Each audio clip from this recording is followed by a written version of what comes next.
In the United States, there is one death every 11 minutes by suicide. In Ohio, there are 5 deaths by suicide every day. In Lucas County, 17% of the youth between 6th and 12th grades have seriously considered attempting suicide in the past year, and 10% did attempt suicide. You are listening to the Mental Gains Podcast. I am co-host Matt Russell. And I'm co-host Verna Mullins. This episode is about suicide. And so if that is triggering for you at all, it's just best for you to skip this episode. First up, we're going to hear an interview with Mark Phillip. Mark is an artist and comedian. He has years of lived experience dealing with suicidal ideation and suicide attempts. Later on, we will be consulting with 2 mental health crisis experts, Jodie Chappuis and Jen Tucker. If you or someone you love is in need of emergency assistance, please contact the National Suicide and Crisis Lifeline.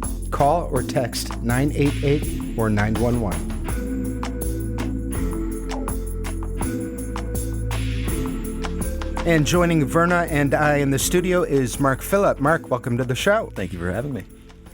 First and foremost, Mark is an artist, a word artist to be more precise. He uses his words to make people laugh and think. He is a comedian, a writer, a mental health consumer and advocate, a feminist, a cat dad, a boyfriend, and a Buddhist. Oh yeah, and his 9-to-5 job, he's also an account executive as well. Wait, Mark, which one of those are you most proud of? I liked mental health consumer. I like that one because what does that mean exactly? You get services. Yes. Yeah. Okay. Oh, like I'm a customer. Yeah. Okay. Like Yes. consumer. Yes. Absolutely. I was interpreting it like a psychic vampire Right. sort of thing. Oh yeah, that does sound more flattering. Yeah. Like I suck the mental health out of everybody when I walk in the room. So he is going to share his mental health and addiction journey with us. Mark, you just had a birthday. I did. Yeah. How old are you now? I'm 31. Did you ever imagine that you would have lived this long? I was supposed to die at 25. Okay. That was the plan. Didn't work out, but that was the plan. Okay. So no. Do you want to tell us a little bit about that? Or do you want to tell us a little bit about your story that led up to that? I don't know. They're kind of the same story, aren't they? How long were you having these suicidal thoughts before you attempted? My first attempt was when I was 11 years old, probably starting around when I was 8 or 9. I've gone through about 12 over the course of my life, so I don't know if that answers your question or not, but probably about 8 years old, 8 or 9. Can you tell us, Mark, specifically with this last attempt, when you were 25, what was happening leading up to that? I was going to record a comedy album, and that one came out, and that one got released, and then I was going to shoot myself right after that. That was the idea, and what had went wrong was that I was unable to afford a gun at the time. So I ended up stealing medicine out of the medicine cabinet in the house that I lived in. I don't know whose medicine it was. I don't know what the medicine was, but I tried desperately to swallow it all, but I was too drunk. So I was, in a way, saved by my own addiction there at the very end. And what had led to that was probably about, I want to say maybe 6 years of getting as high and as drunk as I possibly could every single day until I intentionally pushed everybody in my circle away from me to make myself as unlikable as possible, so that I would be able to have an easier time trying to kill myself.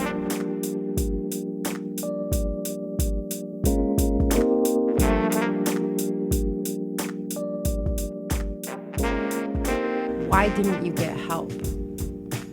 Leading up to it? Yeah, did you tell anyone I that didn't you were tell. suicidal? I think I was very boisterous about being suicidal.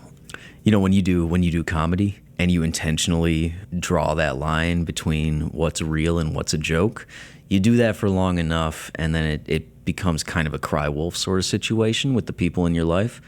Especially when, like, I do very dark material. I did then, and I still do it now, to the point where when I would make like very legitimate comments about wanting to die and seeking ways to die,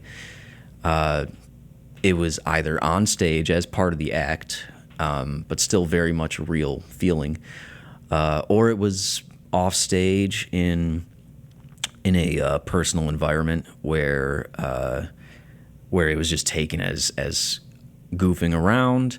On the occasions that people did call me out and ask me if I was being serious about it, I would deflect and I would say, no, I'm joking. Because the only thing scarier than being alive was people trying to stop me from dying. And so, yes, I told everybody, but no, I didn't really tell anybody either. Looking back, what do you think could have prevented you from attempting suicide? Any of those times? Wow. The tools necessary to regulate my emotions. I come from the sort of background where we didn't have health insurance. We didn't have, it was a very religious environment where mental health was kind of a pray about it sort of situation. So there were a lot of opportunities in there for the people around me to, potentially set me on the right path. And for one reason or another, because of the things that they were dealing with, they weren't able to provide me with that either. So it wasn't until I hit a point in my mid-20s after my brain had stopped developing that I was smart enough to realize that I wasn't very smart at all. If you ever get in another dark spot where you feel really suicidal, what are you going to do different this time? I actually have a system now, and it's I have a little internal meter, you could say, and when I'm tipping in a certain direction, I make it a point to tell the people that are closest to me to keep an eye on me and to check in with me. When you let people love you the way that they actually love you, it's kind of hard not to let that affect you. When you don't run away from it specifically. And if you don't have anybody that can do that, if you let yourself love yourself, I think it's a lot easier to get back to zero.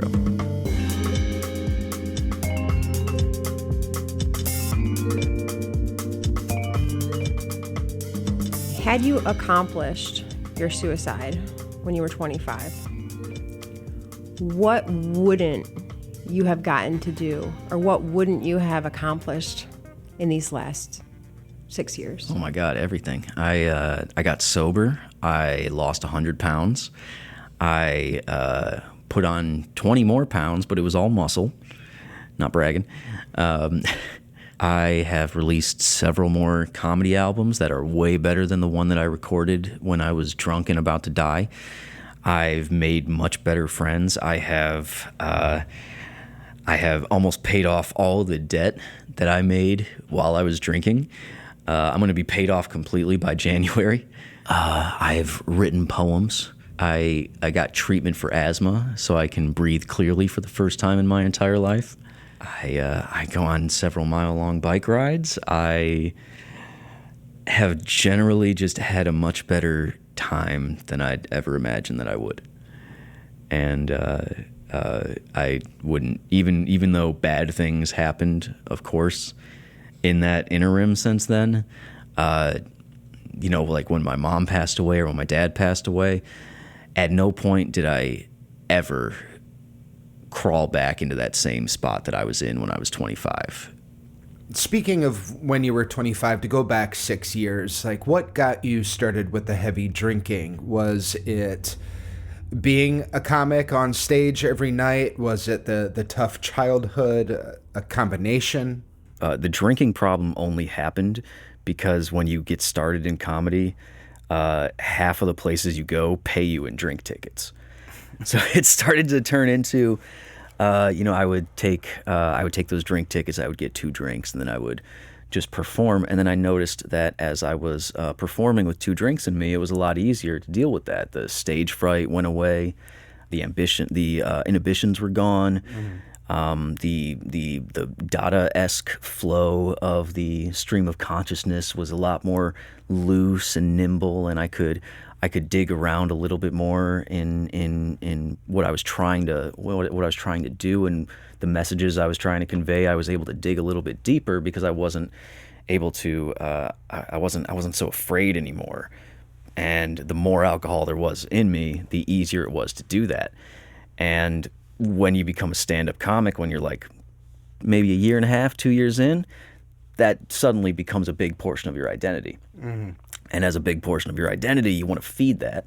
So, that portion of your identity becomes codependent on your addiction.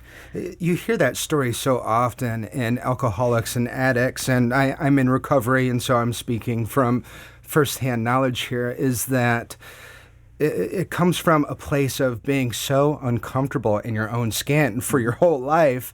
And then when you have that alcohol hit your bloodstream, you get that sense of, oh my gosh, this makes it so much easier to be me. I feel comfortable being me. Even right now, I'm not really comfortable, but I'm okay with being uncomfortable now, I think is the difference. Sure. I was always fighting against it for a very long time, but over the last couple of years, I've gotten a lot better at allowing myself to be difficult. Mm-hmm. And you get comfortable with being uncomfortable. No. That's not what I said. No, absolutely not. It's more acceptance. It's acceptance of discomfort. Yeah. Okay. I'm not comfortable being uncomfortable. But I have to be. Mm-hmm. And if I don't, the options are either I deal with it or I die. Mm-hmm. So as far as I'm concerned, that's it. I have one option. And how long have you been sober now? Do you mind me asking? About 5.5 years. Awesome. Thank you. Yeah, good for you. And you still perform in these comedy clubs. Yes. Did you have to take a break from that lifestyle to get some sobriety under your belt before going back out? I wish I had. I wish I had, because I didn't do that. I was living in a house at the time that was it was kind of like a party house. I was either there at a job that I worked, which was a liquor store that I stole from every single day to feed the addiction, or I was at a comedy club, which was the closest thing that I had to like a social circle. Suddenly quitting everything and then still having to live in those 3 environments, I wish I would have taken a break. Yeah, but I didn't. I kept plowing through it, and I just kind of... You were white-knuckling it, as they say, in some of the meeting rooms. Is that what you were doing, white-knuckling it? Yeah. I had a miserable time for about 2.5 years straight, I want to say, because I was just too full of myself to take a break at the time. So you're currently in therapy. Yeah. Was the suicide attempt the catalyst for the therapy? I was in therapy before that, and I was lying through my teeth to my therapist. And then she retired, and then I had to get another one. I didn't have to get another one, I guess, but things were starting to go wrong again because I can't really hold myself accountable all the time, because I'm not built to do that. I need bumpers up for me, or at least I feel like I do. And then I got another one. And then that one also retired, and now I got another new one. This guy's really young, so he's not going anywhere. You hopefully. Kept finding therapists who were like 64 years old. Just like an old lady who's about to leave. That's my demographic. Yeah, that's what you're looking for. Yeah, it reminds me of grandma. So I just Why would you have a therapist, a counselor, and lie to him? Because I did the same thing. I think it's unfortunately kind of common, but why were you lying to your therapist? Because I wanted to win. Yeah, I wanted to win at therapy. I wanted to go in and prove that I was better than therapy. It's the same sort of narcissism that makes somebody very self-deprecating, like as a comedian could be, or very, very self-loathing as somebody who might kill themselves could be. It all stems from a form of narcissism. I would walk into therapy and think that I was smarter than that shrink, and if I could trick her into saying that I was okay, or maybe even pick up some language and some tools from her to use against the people around me, that would be a huge win for me. And that was the mindset that I was going in with, was I just wanted as much for me out of this as I could possibly get. And then it wasn't until later when I was told by people very close to me that I need to stop that. When you're performing and you're being very self-revealing about your past with depression or addiction, do you ever feel like a burden of having to be an advocate for the mental health community? No. No. Not at all. Yeah. That is my answer. Yeah. No, that's a perfectly fine answer. I also don't know if I consider myself an advocate for the mental health community in that way. At least not so much that, I don't know, stigma in that way doesn't really register with me. Mm-hmm. Shame registers with me and guilt registers with me, but stigma doesn't. And I think that goes back to the way that I like attention. I think when people look at me as a freak show, that doesn't really bother me as much as I'd rather they look at me as a freak show than not look at me at all. Like no publicity is bad publicity type. Yeah. It's a horrible impulse, but yeah. But I think you're cutting yourself way short here. So when you put stuff on social media about your struggles with mental health and addiction and your body image and your issues with therapy and everything, you're putting yourself out there with your issues to normalize problems that other people have. Yeah. And so that fights stigma. Yeah. Okay. Yeah, you're right. Good work, Verna. You convinced him. You just convinced him to be a mental health advocate. Yeah, you're right. You're right. I guess I feel uncomfortable being looked at as an example. What is some advice that you would give someone else if they were having suicidal thoughts or struggling with mental health issues or substance use? Decide if they want to be that way, because that's really what truly changes somebody. Because you can have as many interventions as possible, you can have as many people that care about you trying to tell you to stop, you can have epiphany after epiphany after epiphany for as long as you want. Unless you actually sit down and ask yourself what you want, you're not really going to change in any sort of longevity or with any sort of proper capacity. And sitting down and asking yourself what you want will be the best way for you to realize that destructive behavior that you're considering is so far away from what you're actually seeking. And that is what's going to be the compass that guides you into the right path, in my opinion. What is your favorite thing about being alive? Oh my God, my cats. I love my cats. I got 2 beautiful cats. I got Typhoid, Mary Mallon the cat is her full name, and I got Ichabod Legacy of Crane Soul Reaver is his full name. The cat, I think, when I first got that first cat, Typhoid, that's my older one, that's when I decided that I was going to stay alive for as long as I possibly could. Because it's not about like having something to take care of, because that doesn't really appeal to me as a pet. That's actually the most annoying part of having a pet, because I don't like to water plants. I don't like to keep things alive. That's a burden. It's when I'm sitting down and I'm thinking about everything wrong that I have ever done, and I think about how much I hate myself and how easy it is to fall into that pit, and I keep tumbling deeper and deeper and deeper, trying to destroy myself with my own thought process. When I'm doing that, Typhoid walks over and hops into my lap and then curls up and goes to sleep. And that's her telling me that I'm safe. There's a part of me that's safe, and there's a part of me that's okay. And you know what that is, Mark, right? What's that? It's unconditional love. Ew. Yeah. Yeah. Yeah, that's what that cat's doing.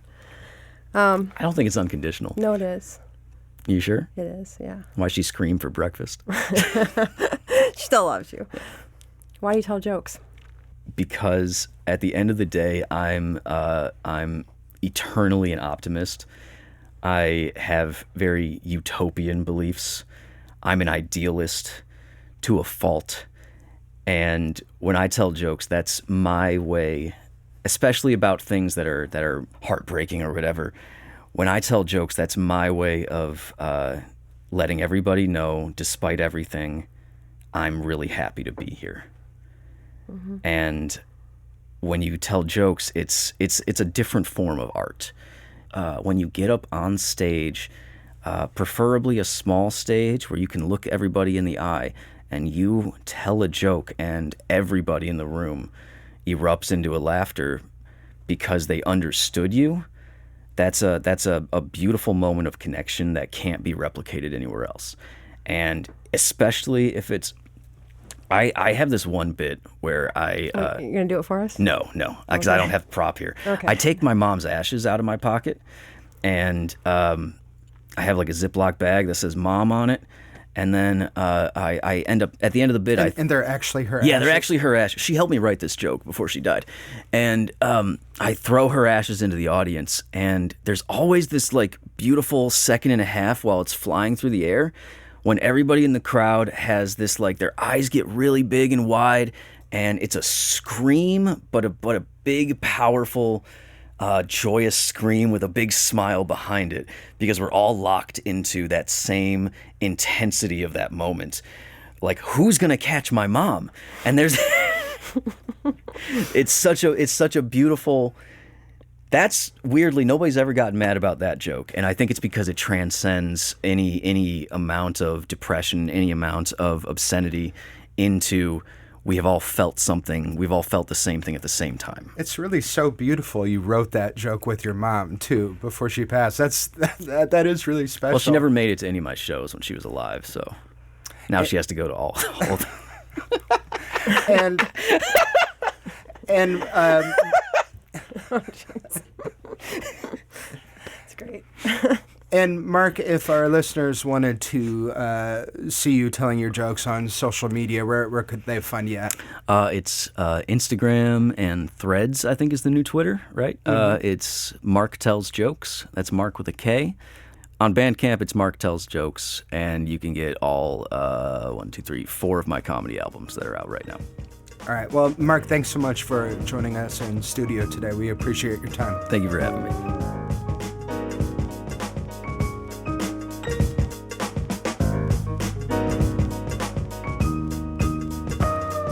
What I think is most amazing about Mark is he's a kind soul. And he has used his life experience and the wisdom that he's learned from it to really connect with people and make them laugh. What would we do without the Marks in this world?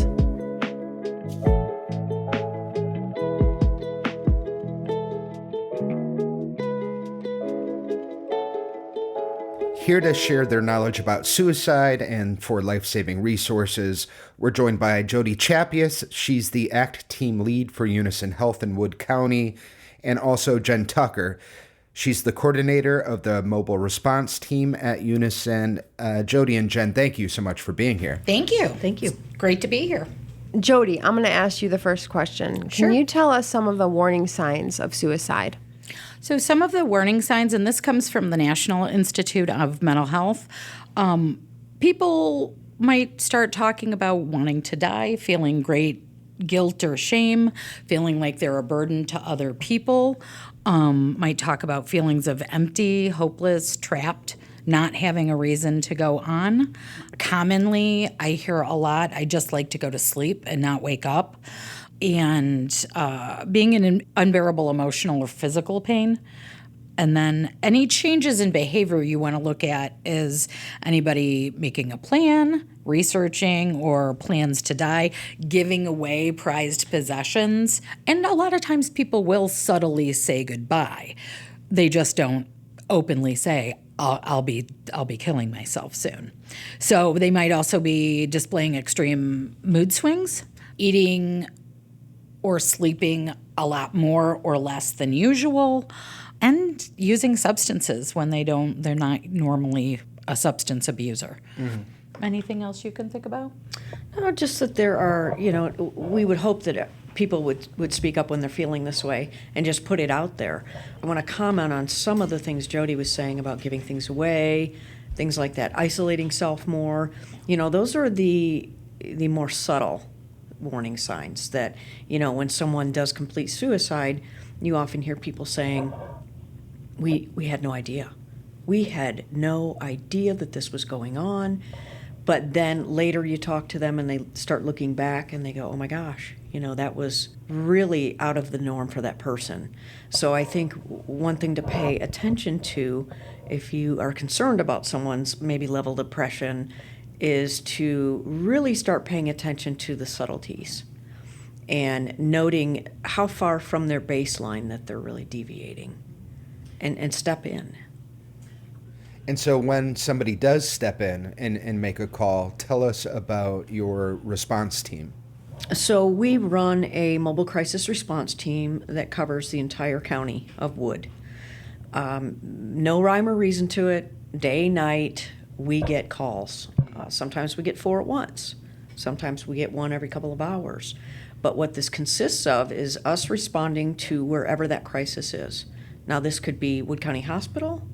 It could be the police station. It could be a client residence. I've seen people in parking lots at grocery stores.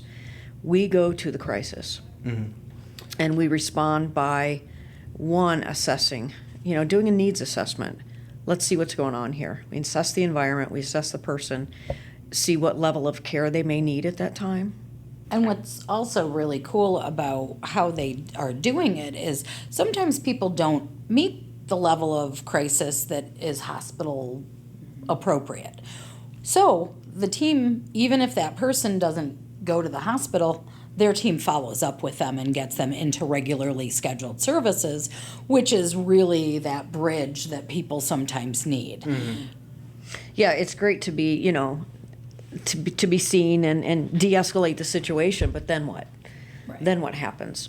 We do follow up with every single individual, whether they were safety planned or hospitalized. We have a team of individuals that take on each of the roles in terms of what kind of follow-up. Now, forgive me if this is a silly question, but what is the correct terminology? I've heard somebody being pink slipped before. Mm-hmm. Is that the terminology that's used? Well, interesting. So and it is a pink slip. Okay. It's literally pink. It's actually an application for involuntary admission, and what that means is, I'm the clinician in front of them. I think they're at imminent risk of harm to themselves and or others, or they're not able to care for themselves effectively.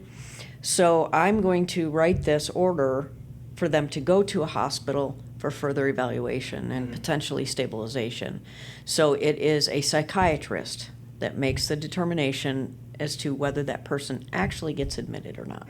Okay, so this question is for Jen. When and how can someone get help for themselves or a loved one if they are considering suicide? That's a great question. And I think it's one that everyone should know, in every household. Because, the current stats are 1 in 5. I think it's more than that. I think it's 2+ in 5 people suffer from, mental health condition or symptoms. So it's fairly easy in Wood County. We have a crisis line number. It's 419-502-4673. And we also now nationally have, instead of 911 for medical, we have 988. And I think that's probably the easiest route to take when you're talking about within and outside of this county. But honestly, a lot has changed over the years. I've spent a lot of time training police officers in mental health. And so they call that crisis intervention training, or CIT. And so much has changed with the way things are handled from the criminal justice side or law enforcement side. Sometimes I think I'm standing in front of a mental health professional. So that said, it is always okay to reach out and call 911. And when an officer shows up to someone's home, it's not for any punitive reason. You are not in trouble. It is just reaching out for help, and they certainly know how to reach us. Or in another county, they know what mental health agency to reach out to. I think that's the easiest. Is there also a text line that people can text if maybe they just they can't even speak, or they are Absolutely. catatonic, or Yeah. Yep, the text is you text hello to 741-741. Or if that's too much to take in when you're in crisis, 911. 988, 911. And when you are responding to these calls, in your experience, have most of these people who are calling had some type of interaction with the mental health professional before, or is this a brand new thing for them? You know, I'm kind of a stat nerd, so I look at this stuff. I track all of the things that we do, and we are getting a good number of people that have never reached out before, reaching out when they never have, because, you know, we need to normalize the conversation about our mental health. We need people to know it's okay to talk about. 100%. okay, what if we have a situation where, what should somebody do if a loved one or a friend comes to them and they say that I'm feeling suicidal, but I do not want you to tell anyone else? What's your advice for that? My first, I guess, bit of advice or recommendation would be to encourage the person to talk about this with other loved ones or with a professional. That would be my first step. If I weren't successful at that, I would let the individual know that, you know, because you care about them, you would rather have them alive than have the friendship. Yeah. Nothing's that you're possible going to. if people aren't alive. Right. Also, I've had that experience, and the people typically, once they're feeling better, most of the time they don't carry out those threats of I'm never going to talk to you again, because they just don't have the right insight at the time.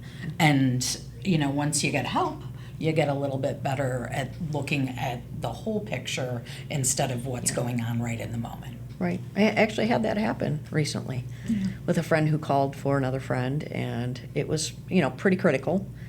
And the one friend, you know, figured out who did it and said all those things, and then immediately after getting out of the hospital was right back and grateful. And after your mobile team shows up, how difficult is it to make an assessment of how serious the situation is? Well, we have a pre-screen tool that is our guide. Okay. Most of us have been doing it a long time, and it's not like we have to pull that out and read every little question. But you know, there are pretty key things that you ask people, and one is, you know, are you thinking about suicide? You know, and I think it's important to note in this podcast that that's a really difficult question for a lot of people to ask. In fact, in the trainings I've done, we've role-played it because people are really uncomfortable saying that.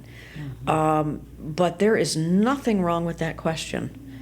And, you know, we don't sugarcoat it. We don't say, are you thinking of harming yourself? Because that could mean a lot of things. Maybe it could mean they're suicidal. Maybe it could mean other things. But the exact words are you thinking about suicide? Are you thinking about killing yourself? You know, sometimes people need to hear those words.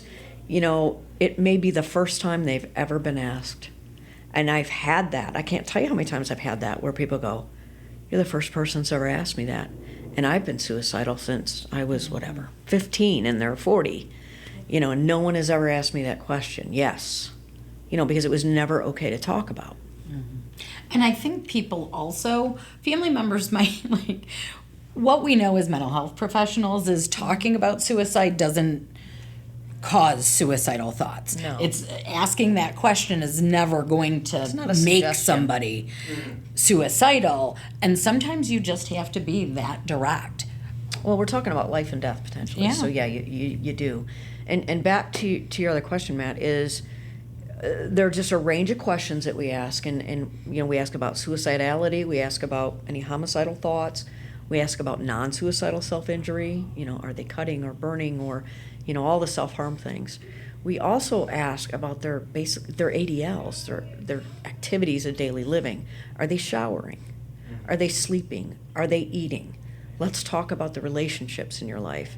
Has there been a change? Has there been loss? There's been a recent death, just trying to get really the full picture. When I go out, I'm creating the puzzle pieces. And at the end, I'm going to put it together and send the picture on. Yeah. In terms of, do they need some outpatient therapy? Do they need to get connected to a prescriber? Or do they need crisis stabilization or the hospital? Is there anything that we didn't ask that you think is important for the listeners to hear? It's okay to not be okay, and there's help for it. Mm-hmm. And the best thing you can do for a loved one that's in crisis is to get help for them. Mm-hmm. If they can't do it themselves, somebody's got to do it. Well, thank you, ladies, for meeting with us today, and thank you for what you both do every single day for the clients and the people in Wood County. It's really appreciated, and it's very important work. Thank you. Thank Likewise. you very much. And that's going to be it for today. We want to thank our guests again, Mark Phillip, Jodie Chappuis, and Jen Tucker. Thanks for listening. I am your co-host and producer, Verna Mullins. And I am co-host, producer, and I also made the music for the episode. I'm Matt Russell. The executive producer is Chris Pfeiffer. Feel free to drop us a message at wgte.org/mentalgains. We'll see you guys next time. Bye. WGTE. Voices around us. WGTE is supported in part by American Rescue Plan Act funds allocated by the City of Toledo and the Lucas County Commissioners and administered by the Arts Commission.